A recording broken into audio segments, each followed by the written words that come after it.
Alrighty guys, sorry for the delay, but here's our next lesson. We're going to start off talking about biogeochemical cycles, which I know is a really long, intimidating word, but it's kind of fun to say. And we are going to focus specifically on the hydrologic cycle, which is a lot more familiar to you than you realize. So before we get into what a biogeochemical cycle is, let's go back and let's review a few basic laws of nature. So there are laws of conservation, which you hopefully learned about in the past few years.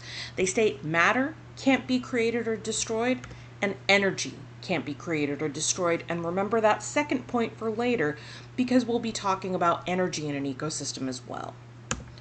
So there have been some calculations about how many atoms of particular elements we have on the planet. We're going to look at oxygen. So there's only 6.75 times 10 to the 49th power oxygen atoms on the planet. Don't worry, that's a trillion times a trillion times a trillion times a trillion times 675. It's a lot. But let's take a look at this. So here's our planet. And let's say that each of those dots represents a certain number of oxygen atoms. And so together, these represent the total number of oxygen atoms on the planet. We don't get any more and we don't tend to lose them. They're not made, they're not destroyed. So we tend to find them in different areas. We'll find some of these oxygen atoms tied up in water, which you should remember has a chemical formula of H2O, meaning it's got some oxygen in it. You'll find it tied up in rocks. There are a number of minerals that have oxygen as part of the molecule. You'll find them tied up in the biosphere. You've got plenty of oxygen in you, as does every other living creature. And then you'll find a lot in the atmosphere where it happens to hang out in the form of O2. Now, you don't create or destroy any of these atoms. So when you need, say, to take in some oxygen in your living thing, you've got to take it in from some source. That would be like, okay, I might take it in from water, might take it in from the atmosphere, might even take it in from rocks, depending on what I am and how I work. So stuff moves around, but it doesn't get lost, and no new stuff is added. Everything has to be recycled. So where do the atoms in your body come from?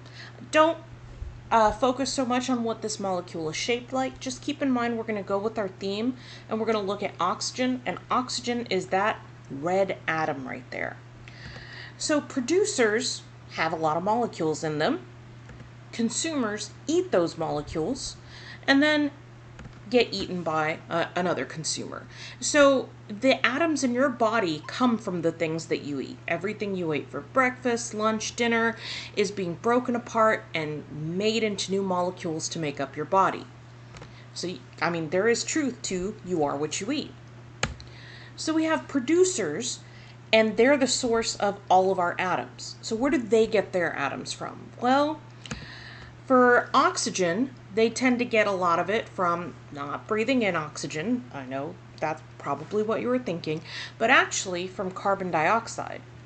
So there's a lot of carbon dioxide in the atmosphere, and plants, when they perform photosynthesis, which we'll talk about again and again and again, are taking in carbon dioxide and they're using it to make molecules like this guy right here, that hexagon shape, which is sugar. So producers get their atoms from the environment. And we're going to take this and we're going to put it into our information about what a biogeochemical cycle is. So let's split this into some roots. The bio part means living. The geo part means earth. Chemicals are all about atoms and molecules and how they interact. And a cycle, of course, means going round and round in a circle. So what a biogeochemical cycle is ultimately the cycling or the movement of atoms through the living and non-living part of the earth. So like I said, cycling of atoms. So all of those three things, bio, geo, and chemical, are cycling around and around. So while any atom that's used in your body can have some sort of biogeochemical cycle, we really only keep track of certain things. For our class, we're going to keep track of water and carbon. Carbon makes up most a lot of the atoms in your body. And then we're going to keep track of nitrogen and phosphorus, which are important nutrients. We'll talk a lot more about those when we talk about agriculture too. So really quickly, I just want to distinguish between macronutrients and micronutrients. A macronutrient, you need a lot of it for living things. Things like carbon, hydrogen, oxygen, nitrogen, phosphorus, and a few other things. Micronutrients you need in smaller amounts, which is also why we don't tend to trace their cycling. But like I said, technically, you could have a biogeochemical cycle for any atom that's found in your body. So let's look at some important terms. A source is where the atom is coming from, and it ends up going into a reservoir, which can also be called a sink. These are parts of a cycle where you have a lot of that nutrient or a lot of that atom being found. So you can look at it like this. You've got a reservoir slash sink, and then you've got a source. And it's going to depend on what part of the cycle you're in and which cycle you're looking at, what the reservoirs are and the sources. It's going to be important to make note of what the reservoirs are for each cycle. So with that in mind, let's get started on our first cycle, which I told you you're probably familiar with, because even though the word that we used for it was kind of complicated, hydrologic, we're talking about the water cycle. So in the water cycle, most of what's happening is related to changes in temperature or heat energy, and it's ultimately powered by the sun. So let's say that we have this nice body of water here, and we're going to have some incoming solar energy, some heat. That solar radiation that's coming in is going to give energy to water, and it's going to cause it to change between a liquid phase and a gas phase. So we have increased temperature of the water, which is going to vaporize water that's going to enter the atmosphere. Now, once it gets into the atmosphere, it might cool down, and if it cools down, it's going to condense and go from gas back to liquid. And then once it gets into droplets big enough, you're going to have precipitation. Moving on. Yeah.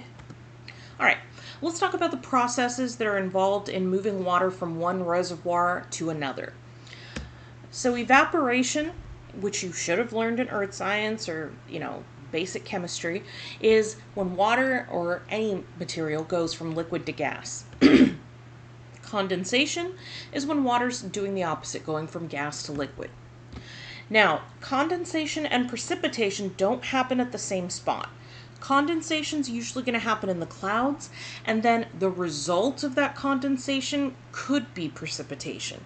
You see clouds in the sky sometimes without precipitation.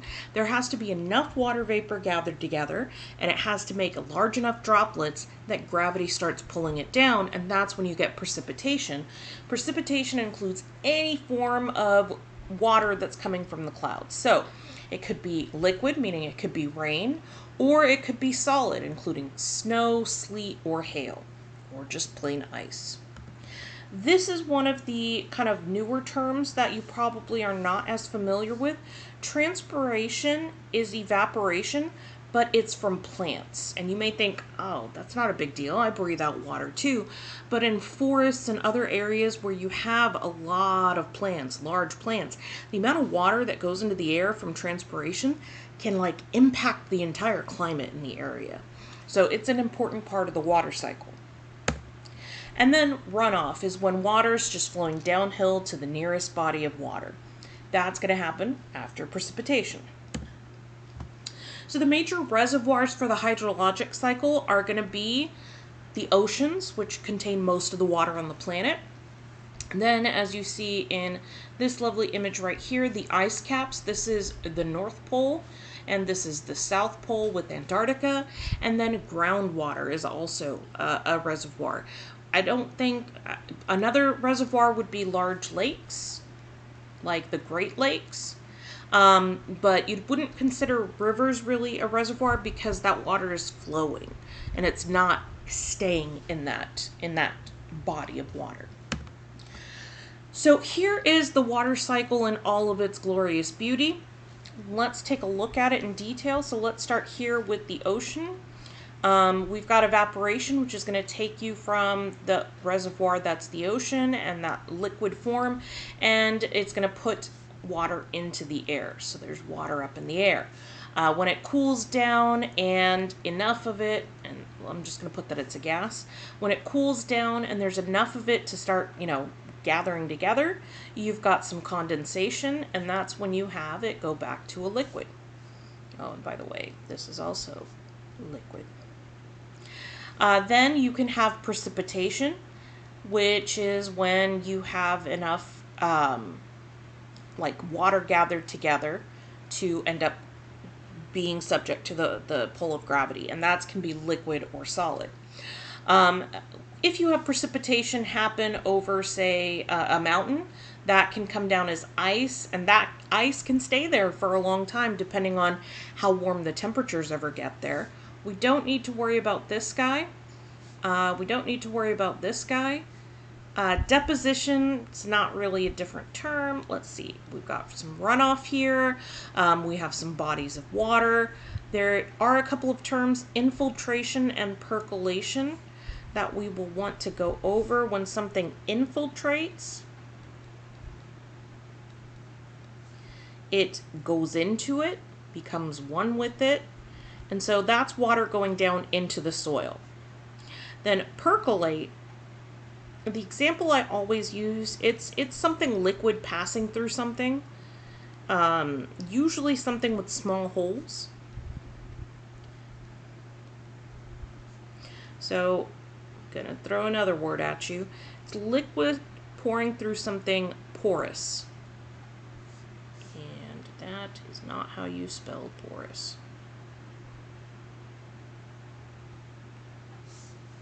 My bad.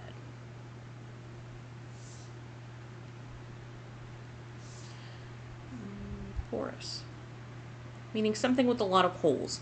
The way I tend to explain it is, if you think about someone making coffee, they're pouring hot water through coffee, it's going to pass through, it might pick up stuff on its way, and then it kind of runs through until it ends up in something that it can't pass through, like a cup.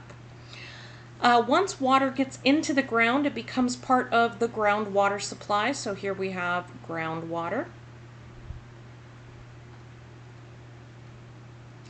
And water, once it's in the ground, can still flow. It just does so very slowly. So it will ultimately flow, like you see with this arrow, towards the ocean. Ultimately, all water eventually ends up in the ocean. And then we have plants taking up some of this water. We have animals taking in some of this water. And then we have transpiration, which is going from basically liquid water in the organism to gas water in the air. And that's evaporation. So that's the water cycle in and of itself. It's the simplest of the cycles and probably the most familiar to you.